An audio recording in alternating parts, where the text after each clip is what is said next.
Ó wù mí kí n ṣe dáadáa gan-an. Ó wù mí kí n nu omijé àwọn èèyàn nù. Ó wù mí kí n ṣèjọba tó yẹ pé tolówó ti mẹ̀kúnnù tẹrú tọmọ ẹni ọmọ ṣàdúrà fún mi tí mo bá lọ tán.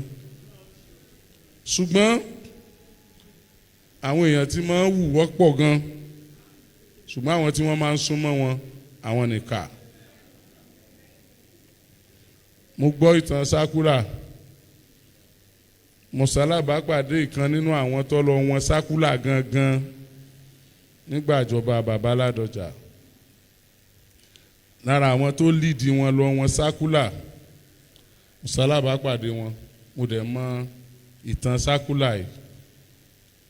Mo dẹ̀ ṣe ìbánifọ̀rọ̀wánilẹ́nuwò pẹ̀lú ọ̀pọ̀lọpọ̀ èèyàn. Wọ́n sì fi yé mi pé n tẹ́ ń jà fún kì í ṣe ìjà ìmọ̀ kan. Wọ́n lè jàjà ìmọ̀ kan.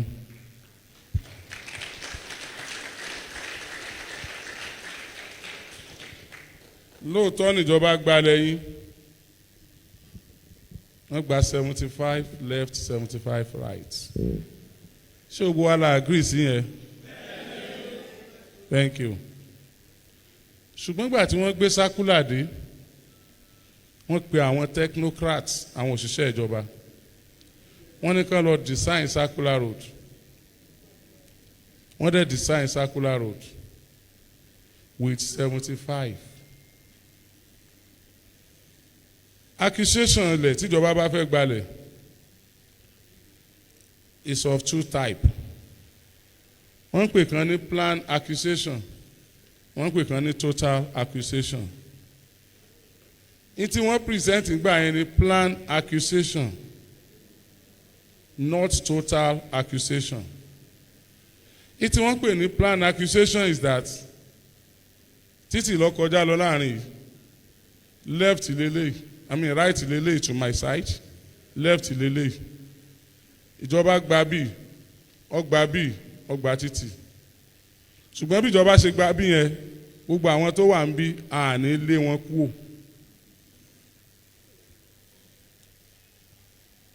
Ilẹ̀ wọn tí wọ́n ti kọ́lé sí yẹn, tí wọ́n náà ní ọ̀jẹ̀. Ṣùgbọ́n ìjọba ó pàṣẹ pé láti bí síbí o story building náà gbọ́dọ̀ kọ́ bẹ́ẹ̀ o, láti bí síbí o commercial area ni o, láti bí síbí o filling station ni o. Ìyẹn náà ń pè ní plan accusation. Plan accusation yẹn ìjọba ni ó regulate ibẹ̀ yẹn, ṣùgbọ́n ẹni tó ní náà ni ó máa tà.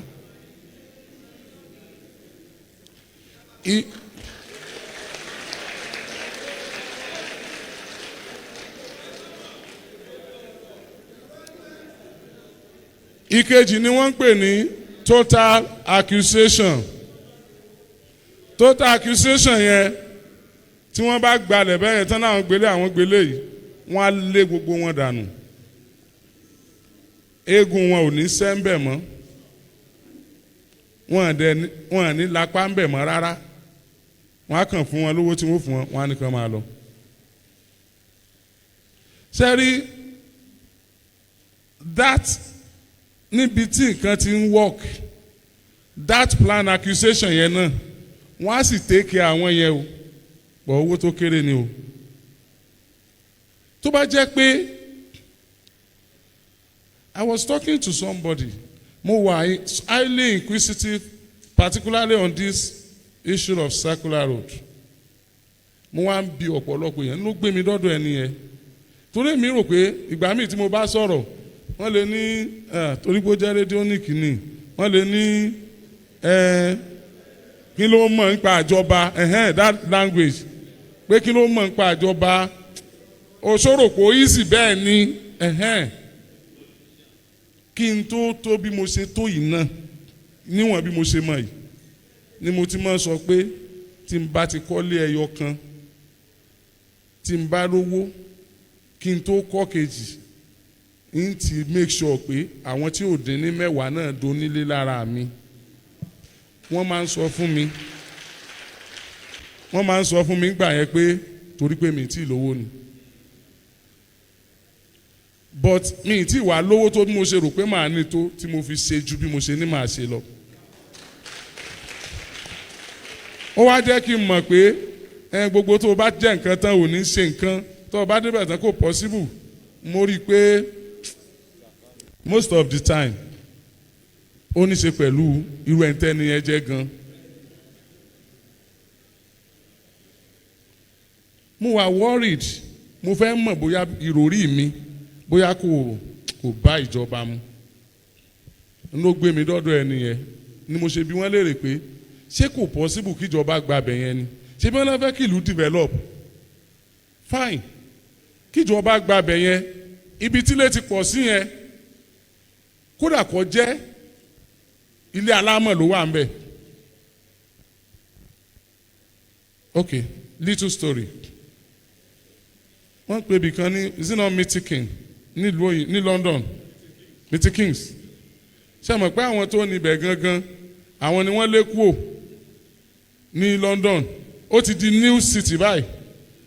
Ilé tó wà ń bẹ̀ nígbà tó wà nínú igbó wọ́n wó náà àbí bàbá wọ́n tún ṣe, wọ́n wá fi àwọn ibìkan ṣe bíi museum ń bẹ̀ bí ibi tẹ́lọ̀ ọmọ wò pé bí kìíní ṣe rí tẹ́lẹ̀ lélẹ́yìí o. Àwọn ibi tí wọ́n bá ti kọ́lé sí ń bẹ̀ ó ní tá a lè ṣe sí i, tapasafẹ́ kẹgbẹ́ títí beautiful ó ní bá ṣe lè ṣe bẹ̀. Àwọn ibi tí ilé ò tí ì sí tilẹ̀ wà wọ́n á kàn sọ pé gbogbo bí o nǹkan báyìí náà gbọ́dọ̀ ṣe síbẹ̀ o. Yóò jẹ́ àǹfààní fún àwa tá a lówó lọ́wọ́ tí sákúlà gbà wájú ilé wa lọ tá à ń ralẹ̀ ní 700 kílẹ̀ wá di 7 million kó di 70 million.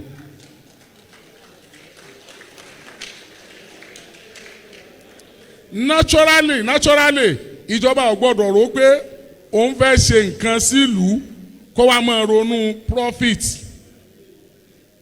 because government ò ń ṣe business. Àwọn tó ń ṣe nǹkan ìfún tẹ́lẹ̀ IGR ń wọlé látọ̀dọ̀ wọn.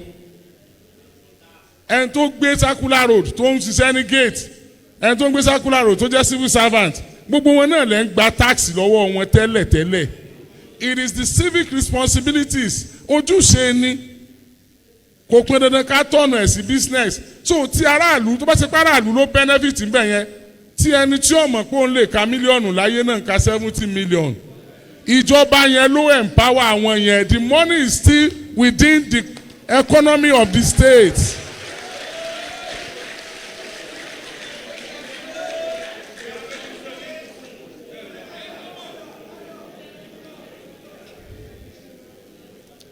We are not here to bring Oyo State back. We are here to say the truth. Ká tó bẹ̀rẹ̀ program bẹ́ẹ̀ ṣe bẹ̀rẹ̀ sí streaming làwọn kan ti dórí àti ìsọ̀rọ̀ gan tán fi ń bú wa. You see, we are not here to fight you. We are just akànbẹ̀yìn pé tẹ́ ẹ bá wà lára àwọn èèyàn wọ̀nyí ṣe ń tẹ̀ ń sọ ǹdẹ̀ yín náà máa sọ. Ká ní wọ́n wọlé yín, ká níyàwó yín ṣubú lulẹ̀ ó kú lógèdèǹgbé, ká ní wàhálà bí wọ́n ṣe wọlé yín ó jẹ́ kó ọmọ yín drop out ní school, kí ni ọjọ́ ọ̀la yín, kí tiẹ̀ láǹfààní pàǹsẹ̀ ìjọba gan.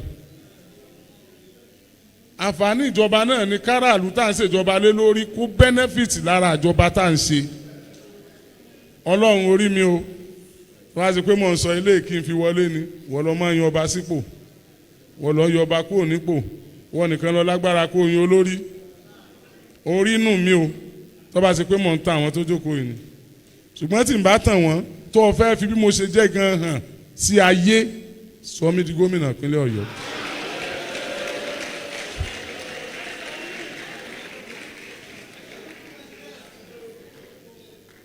Lẹ́ẹ̀kan sí ìjọba ìpínlẹ̀ Ọ̀yọ́, a wà níbí láti condemn yín o.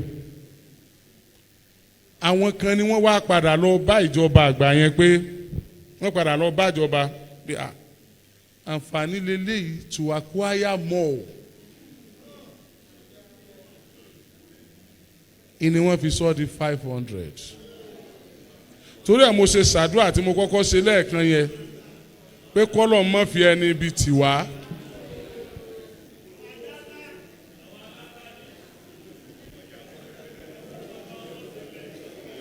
mo fẹ́ rọ ẹ̀yin tẹ́ ẹ ti ń ralẹ̀ onílẹ̀, ẹ̀yin tí ẹ rò pé fẹ́ fowó ẹkún rajà ẹ̀rín, tí Ọlọ́run bá gbéjọba tó fẹ́ sòdodo nípa ọ̀rọ̀ yìí débẹ̀, tó bá ní kẹ́ ẹ fi lẹ́ẹ̀lẹ̀ fún lẹ̀ kò ṣe ká yín o.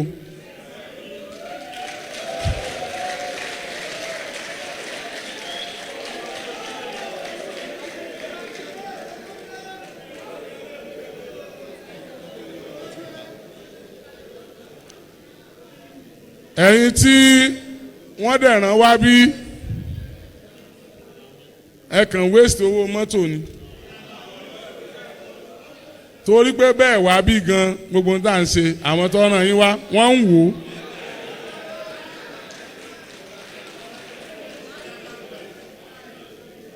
nítorí ẹ̀fọ́ nì ni pé àwọn tí wọ́n ń wò yẹn gan wọ́n lè save data wọn, torí tá a bá jọ dúró báyìí ń sọ fún wọn.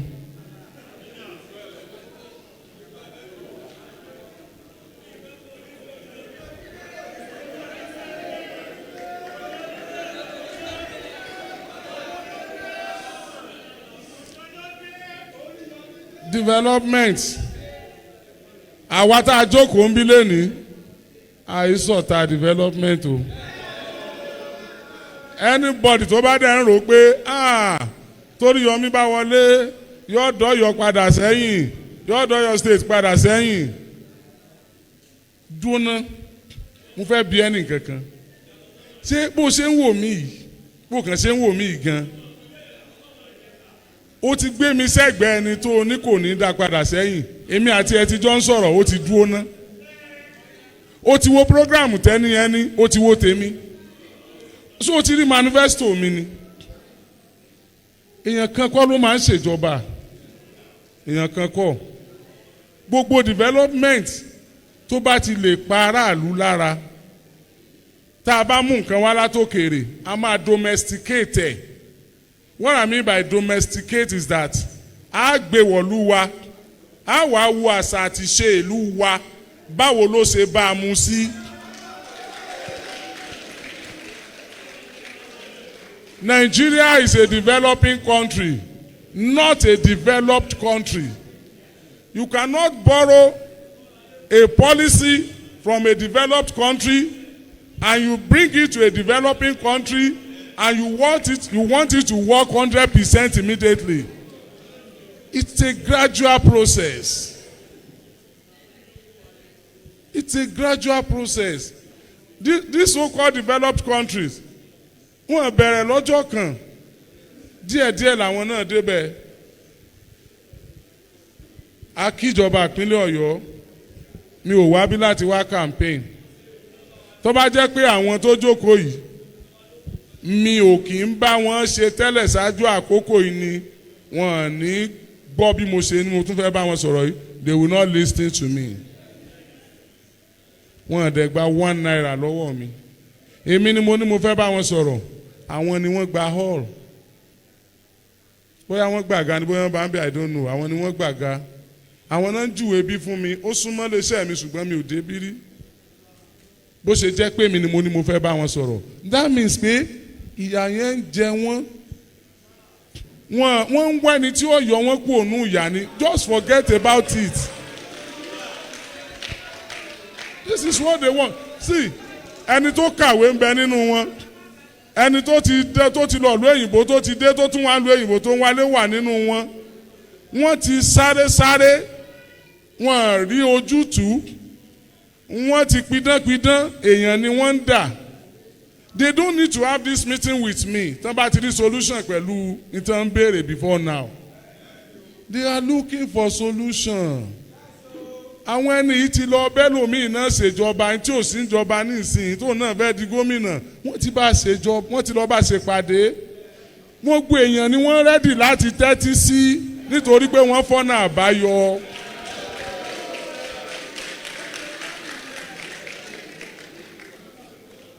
Nítorí mo kàn mọ̀ ni pé bọ́n ṣe jókòó yìí, gbogbo wọn orí wọn wà lọ́rùn wọn, wọ́n lẹ́sẹ̀, wọ́n lẹ́nu, wọ́n lójú. nǹkan retí wọ́n ti gé wọn létí lọ.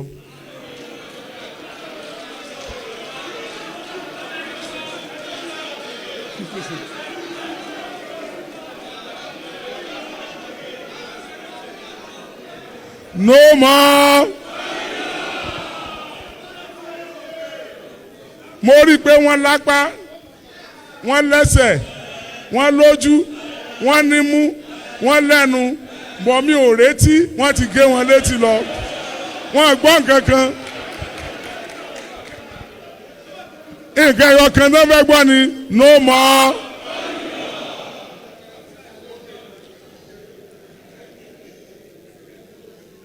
Ẹ jẹ́ kí n dá dúró ń bí, kí n fún yín láàyè láti bi mí ní àwọn ìbéèrè tẹ́ bá fẹ́ bi mí kí n lè dá yín lóhùn. Ṣùgbọ́n I want to make this categorical statement.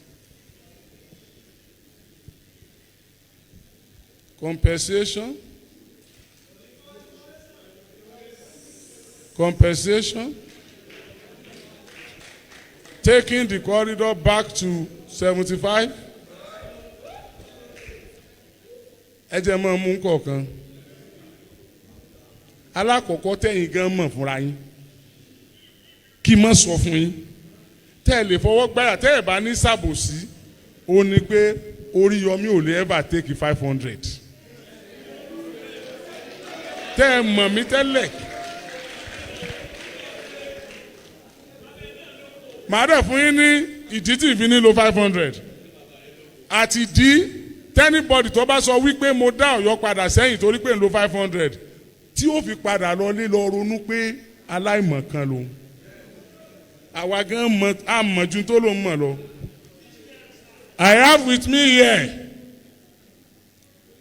àwọn tó tún ti ra ilẹ̀ nínú sákúlà nínú kọ́rídọ̀ yìí níbi tí wọ́n ti wó ilé yín tó jẹ́ pé wọ́n kàn sanwó lẹ̀ wọ́n dẹ̀ gba receipt ni wọn ò sọ fún wọn pé irú tó kọ̀ bẹ́ẹ̀ ni. Ẹ dákun tó bó ṣe ráhùn tó bá lọ kọ́ru ilé yín tí wọ́n wó síbẹ̀ ń kọ́ tàbí tí ọ̀dà tó.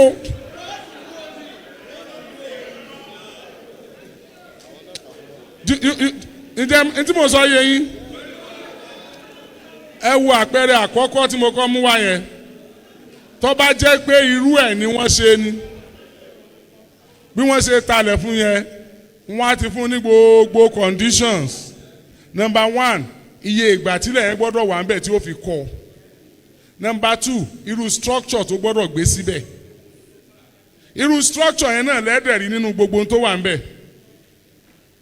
Tó bá jẹ́ wípé wọ́n rí nífẹ̀ẹ́ pílánù irú Ìbàdàn tá à ń fẹ́ ní tó máa ṣẹlẹ̀ nìyẹn. So tẹ́nibọ̀dì bá sọ pé mi ò fẹ́ development mo ń rọ ìjọba tó wà lóde yìí wípé kí wọ́n jọ kán bá wa revisit ẹ̀ kán make sure pé ibẹ̀ yẹn o tí wọ́n bá fẹ́ sáré ṣe nǹkan kan ká tó dé kíjọba tí wá tó dé.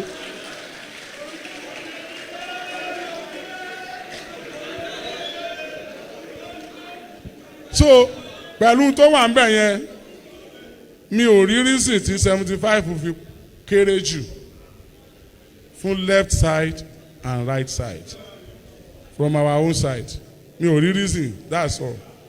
Number 2, mi ò ní reason táwọn èèyàn ò fi máa sunkún tínú wọn máa bàjẹ́ tí mò ń ṣèjọba tí màá dẹ̀ ní mò ń ṣe ọ̀nà lọ mi ò rí reason. Number 3, méjì náà nìyẹn. Which one is number 3? Number 3, mo find out pé iye ilé tí wọ́n wó ń bẹ̀ yẹn wọn ò mọ̀.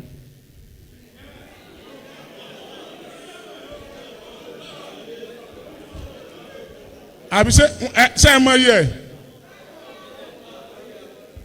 ẹ̀yin tẹ́ ẹ jẹ́ tẹ́ ń gbé bẹ́ẹ̀ ẹ̀yin lẹ́ràn ìjọba lọ́wọ́.